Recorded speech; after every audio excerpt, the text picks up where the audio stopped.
যে পরীক্ষায় যে বিভিন্ন রকম ইয়েগুলো হতো, পরীক্ষাগুলো হতো, সেগুলো বসার যোগ্যতাই তো অর্জন করতে পারিনি। কিন্তু আমাকে যেহেতু আমার কাজে বেরোতে হয়েছে, আর দিনের শেষে হয়তো মানে মাসের শেষে হয়তো 1200-1500 টাকা পেতাম। তখন তার একটু গ্র্যান্ড ফ্রেন্ড ছিল না, সেইভাবে মানে সবই ইয়াং ছেলে মেয়ে।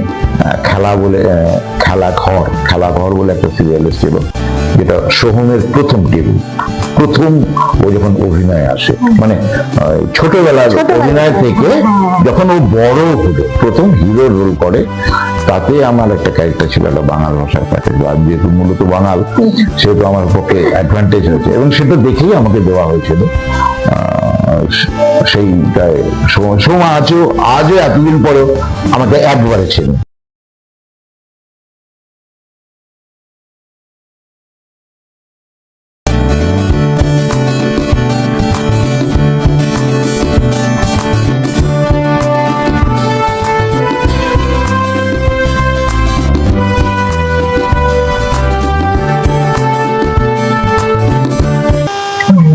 একদম মানে সত্যি কথা। আচ্ছা, কোনো নতুন চরিত্র আপনি হাতে পাওয়ার পর নিজেকে ঠিক কিভাবে তখন প্রস্তুত করেন? এটা আমি বলবো, মানে আমি এখনো আমাদের ওকে বলেছি আমি যে গিরিশ ঘোষের উপরে আমার একটা নাটক আছে, মানে উন্মত্ত কালবৈরব। সেখানে আমি অমৃতলালের একটা চরিত্র করছি। আমি প্রথম দিনই নাটকটা যখন আমাকে সিলেক্ট করেছে যে তুমি এই চরিত্রটা করো, আমি আগে জানবো অমৃতলাল কে, আমাকে ইতিহাস জানতে হবে, তারপর গিরিশ ঘোষের সঙ্গে আমাকে জানতে হবে। আমি নটি বিনোদিনী নাটক দেখেছি, সেই নাটকটাও দেখেছি, কিন্তু তথাপি মনে হয় যে আমার আরো জানা দরকার। আমি যে চরিত্রটা করছি সেই চরিত্র হয়ে উঠতে গেলে আমাকে জানতে হবে। ব্যক্তিগতভাবে পরিচালকের বাড়িতে গিয়েছিলাম, আমাকে বিভিন্ন বই উনি শুনিয়েছেন, সেটা শুনে আমার মনে হয়েছে যে আচ্ছা, এই ধরনের রসরাজ বলতো অমৃতলালকে, তো রসরাজের আমি তোমার এখানে যে সংলাপ আছে তাতে রসের বিন্যাস আমি কিভাবে করবো আমি বুঝতে পারছি না। আমার মনে হচ্ছে খুব সিরিয়াস কথাগুলো বলছে, তবে যে না এর মধ্যেই বার করতে হবে, তবে তোমার মুন্সিয়ানা। তো আজকে যখন আমি ওখানে রিহার্সাল করতে যাই, প্লিজ হয়, এবং বাকিরাও বলে যখন যে তোমাদের সিনটা হলো তুমি আর গিরিশবাবু, মানে উনি ডিরেক্টর যে সেই গিরিশবাবু, তুমি আর গিরিশবাবু যখন সিনটা করো তখন মানে কত প্রাণবন্ত, কিন্তু বাকি সিন গুলো মনে হয় কেমন আর্টিফিশিয়াল। ভেতরে ঢুকতে হবে, ভেতরে না চরিত্রটা হাতে পাই না কেন, ভেতরে ঢুকতে হবে। আমি ওই চরিত্রটা হয়ে উঠবো, আমি চরিত্রটা করবো না, চরিত্রটা হয়ে উঠবো। কারণ কি চরিত্রটা হয়ে উঠবো এই কারণে বলছে, ওই চরিত্র বলে না, তাহলে ওই চরিত্রে ঢুকতে হবে। ঢোকা মানে এই নয় যে ওই চরিত্র হয়ে যাওয়া, কারণ আমি সত্যমই থাকবো। আমাকে তার সঙ্গে মিউজিকটা মাথায় রাখতে হবে, আমাকে লাইটের মাথায় রাখতে হবে যে লাইটটা এখানে পাবো কিনা, আবার ওই কম্পোজিশনটা ওখানে কমপ্লিট করে ওই ডাইরেক্টরের মধ্যে ওই কম্পোজিশনে ওখানে গিয়ে পৌঁছতে হবে। আমাকে সবটা মাথায় রেখেই এই চরিত্রটার ভিতরে ঢুকতে হবে, আদারওয়াইজ না। পুরো চরিত্রটা হয়ে গেলে তো আমি তখন আমি মঞ্চের বাইরেও অমৃত লাগবে, তা তো হবে না। তাহলে আমি পরের সিনে ঢুকতেই পারবো না। আমি একটা প্যাথোস সিন করে এলাম, কোনো একটা প্যাথোস সিন করলাম, তাও তো আমি তো আমার ওটাকে কাটাতে হবে। পরের সিনে আমার কাটানো একটা হাসির সিন, আমি হাসির সিনে করবো কি করে, আমি যদি ওই জায়গার মধ্যে ঢুকে থাকি। যত উইন্সের ভেতরে একরকম, উইন্সের বাইরে আমি আবার করতাম। হ্যাঁ, কিন্তু তার সেখানে দাঁড়িয়ে আমাকে পরের সিন গুলো ভাবতে হবে, এবং তার আমার পরের সিনে কি রিকুয়েশন, কি প্রপস নিয়ে আমার ঢুকতে হবে। হয়তো টাকা মানি ব্যাগটা, আমি মানি ব্যাগটাই নিলাম না, মঞ্চে গিয়ে দেখলাম যা আমার তো টাকা দেওয়ার কথা, কিন্তু মানি ব্যাগটাই যায়নি।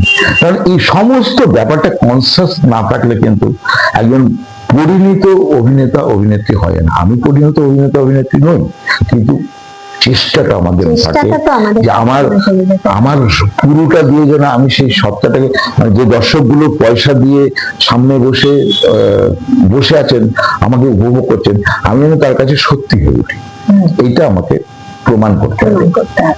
এইটা আমার মনে হয়। সিরিয়াস অভিনয় না কমেডি, কোনটা বেশি চ্যালেঞ্জিং মনে হয়? আমার মনে হয় সব চরিত্র চ্যালেঞ্জিং, সব চরিত্র একদম। আমি কোনো স্পেসিফিক অভিনেতা অভিনেত্রী কোনোদিনই হতে চাইনি। আমি অভিনেতা অভিনেত্রী মানে হচ্ছে জল, লিকুইড ফর্ম, যে পাত্রে দেবে সেই পাত্রের আকার ধারণ করতে হবে। আমাকে কমেডি দিলে আমি কমেডি হয়ে উঠবো, আমাকে সিরিয়াস দিলে সিরিয়াস হয়ে উঠবো, ভিলেন দিলে ভিলেন হয়ে উঠবো, একজন প্রতিবাদী কোন ক্যারেক্টার হতে গেলে আমি সেটা হয়ে উঠবো। কারণ আমি যদি স্পেসিফিক হয়ে যাই, আমি শুধু কমেডিটাই ভালো করি, তাহলে আমার নাটক হোক সিরিয়াল হোক, আইডেন্টিটি হয়ে যাবে তো যদি আমার সেই চরিত্রটা না পাই তাহলে তো আমার কোনো চরিত্রই নেই। হ্যাঁ, যদি না থাকে ওই গল্পে তাহলে আমার চরিত্র নেই, তাহলে আমি করবো না। কিন্তু তবুও আমি দেখেছি এই ট্যালেন্ট ইন্ডাস্ট্রি একটা ট্যাগ লাগিয়ে দেয়। যে পুলিশ অফিসার পুলিশের চরিত্র করে সে পুলিশই করে, যে ডাক্তারের চরিত্র করে সে ডাক্তারই করে, যে জজ সাহেবের চরিত্র করে সে জজ সাহেবই করে, যে উকিলের চরিত্র করে সে উকিলে করে। কেন? প্রত্যেকের মধ্যে আমার মনে হয় ভার্সেটালিটি আছে, হ্যাঁ, তাকে তুমি ইউজ করো। হ্যাঁ, বার করে নিতে হবে তার এটা ঠিক কাছ থেকে। যে এই মিডিয়ায় তোমাকে পয়সা দিয়ে কিনছে, সে যে কথা দিয়ে হোক পয়সা দিয়ে কিনছে। এখানে শিখিয়ে দেওয়ার লোক নেই, শিক্ষার জায়গাটা কিন্তু এই থিয়েটার। ওখানে শিখে এসে এখানে প্রয়োগ করো, কারণ এখানে তোমাকে পয়সা দিয়ে কিনছে, ওখানে কিন্তু তোমাকে হয়তো পয়সা দিয়েও কোনো জায়গায় শিখতে হয়, কিন্তু এখানে পয়সা তোমাকে দেবে, তোমার হবে না। তো তুমি যখন তোমাকে বিক্রি করছো, তাহলে তোমার থেকে সে 100% যাবে, তখন তো তোমাকে শেখাবে না সে, তুমি শিখে তুমি এখানে আসো। অনেকেই আছে 2 দিন থিয়েটার করেই 3 দিনের দিন মিডিয়ায় ঝাঁপিয়ে পড়ে।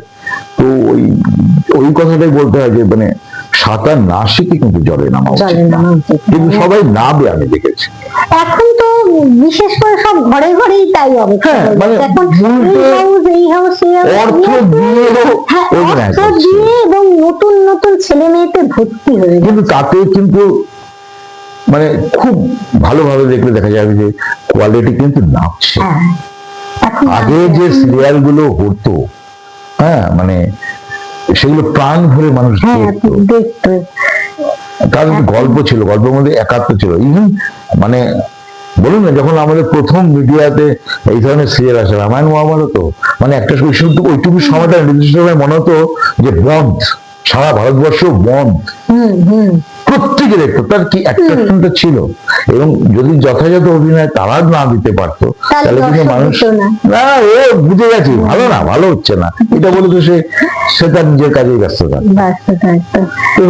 সেটা করতে হবে। আচ্ছা, এতক্ষণ তো আমরা জানলাম অভিনেতা সত্য মজুমদারকে, এবার জানবো অভিনয়ের বাইরে উনি কেমন মানুষ, অর্থাৎ অবসর জীবনটা উনি ঠিক কিভাবে কাটান। অবসর জীবন আমি বিভিন্ন ফেসবুকে আমি বিভিন্ন মানে ওই লাইক কমেন্টস এইগুলোকে বিশ্বাস করি না। আমি অনেক স্টোরি পড়ি, মানে আমার পড়ার অভ্যাস খুব একটা নেই। আমার মানে কনসেন্ট্রেশনটা আমি যেটা হয়, আমার ইনভলভমেন্টটা এত বেশি, আমি কোনো গল্প যদি পড়ি সেই গল্প, যেমন আমি এক সময় মেম সাহেব পড়েছিলাম, আমাদের বেলঘরিয়ার নিমতার ঘটনা আছে, আমি নস্টালজিক হয়ে পড়েছি যে আমার এলাকার ঘটনা। আমি যখন পড়েছি 7 দিন পর্যন্ত আমি তার সাথে কথা বলি, মানে গল্পটা পড়া শেষ হয়ে গেছে 7 দিন, আমি ওই ট্রমার মধ্যে সেই কারণে আমি আমার ডিরেক্টরকে বলি, ইদানিং বলে করছে একটু পড়ো পড়াশোনা, একটু পড়াশোনা করো। আমি দেখো, আমি তুমি গল্প বলো, আমি সারাক্ষণ শুনবো, কিন্তু আমি নিজে পড়তে গেলে আমি এত বেশি ডেপথে চলে যাই। আমি গল্প পড়তে পড়তে কাঁদি, আমি গল্প পড়তে পড়তে হাসি, আমি করি। আর হয়তো আমাকে দেখে আর আননোন যারা এই জগতের লোক নয়, তারা হয়তো এটা নিয়ে মস্করা করতে পারে, কিন্তু আমার কাছে যায় আসে না। আর আমার ইনভলভমেন্ট, আমি যদি আমার কান্নাতে দুঃখের কথা, দুঃখের প্রসঙ্গে যদি আমি নাই কাঁদি, তাহলে আমি কি মানুষ? আমি আনন্দে যদি না হাসি, তাহলে কি মানুষ? আমি রোবট তো নই, আমি তো মানুষ, রক্ত মাংস। আমার রিয়াকশন হবে না? প্রত্যেকটা জিনিসের ফিডব্যাক আমার মধ্যে আসবেই। আচ্ছা দাদা, ভবিষ্যতে এমন কোনো বিশেষ চরিত্র বা বিশেষ পরিচালকের সঙ্গে কাজ করার ইচ্ছে আছে, যেটা আপনার জীবনে এখনো অপূর্ণ থেকে গেছে?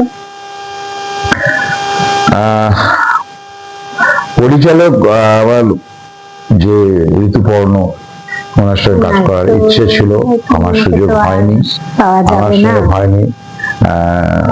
এখন সত্যজিৎ রায়ের ছেলে বাবুদার সঙ্গে কাজ করার ইচ্ছে আছে, কিন্তু কিভাবে কাজ পেতে হয় সেই ক্রাইটেরিয়া আমি জানি না। আমি চিরকাল যখন এই মিডিয়াতে আসি, আমি শুটিং টু বাড়ি, কোনো মিটিং, সিটিং, ইটিং আমি নেই, স্ট্রেট বাড়ি চলে আসি।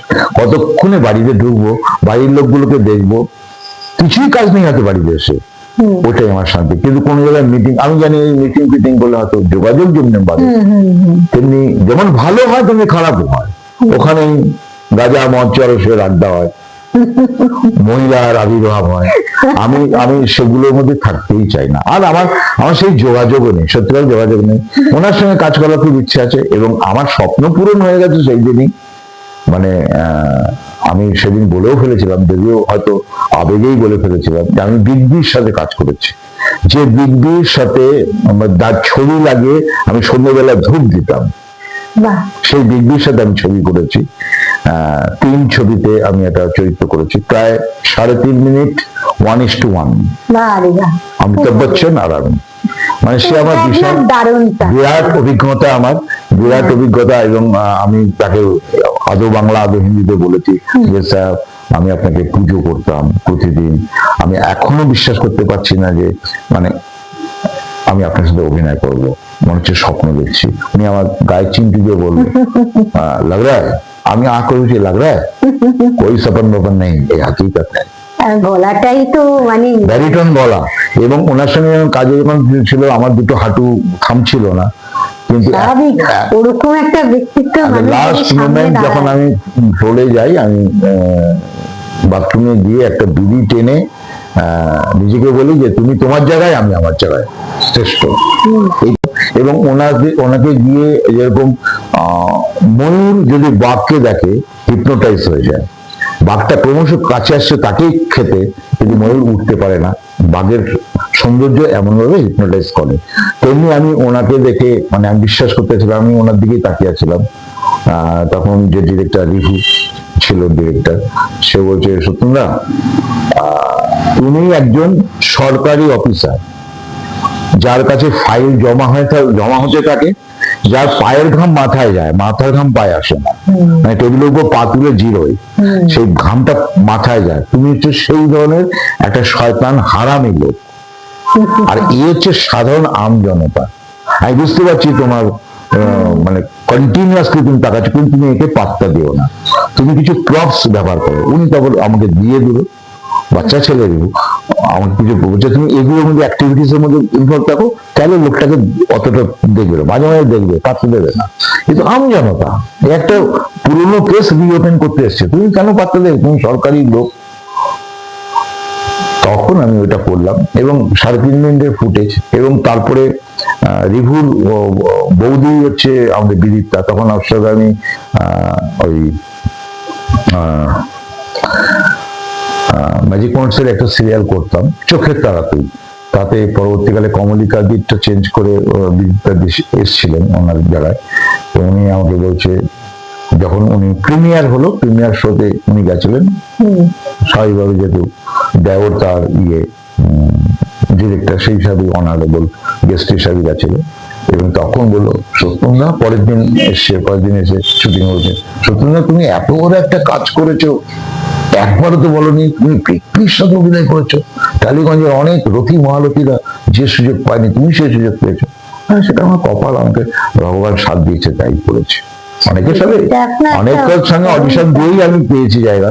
অনেক তাবর তাবর অভিনেত্রী অভিনেতারা অডিশন দিয়েছিল, কিন্তু আমাকে সিলেক্ট করেছে। তুমি একবার বলো, তখন আমি তাকে এই কথাটাও বলেছি, বললাম কেন বলবো, তোমরা তো দেখতেই পাবে আমারটা বেরোলে। আজকে মানে হিরাম বাজে সমাধি ওই সিনেমায় একটা চরিত্র করেছিলেন গভর্নেন্সের। তো সমাধি ওটা গভর্নেন্সের চরিত্র করেছিল। সমাধি সবাইকে আপ্লুত, স্বাভাবিকভাবে সবাইকে বলে বেরিয়েছেন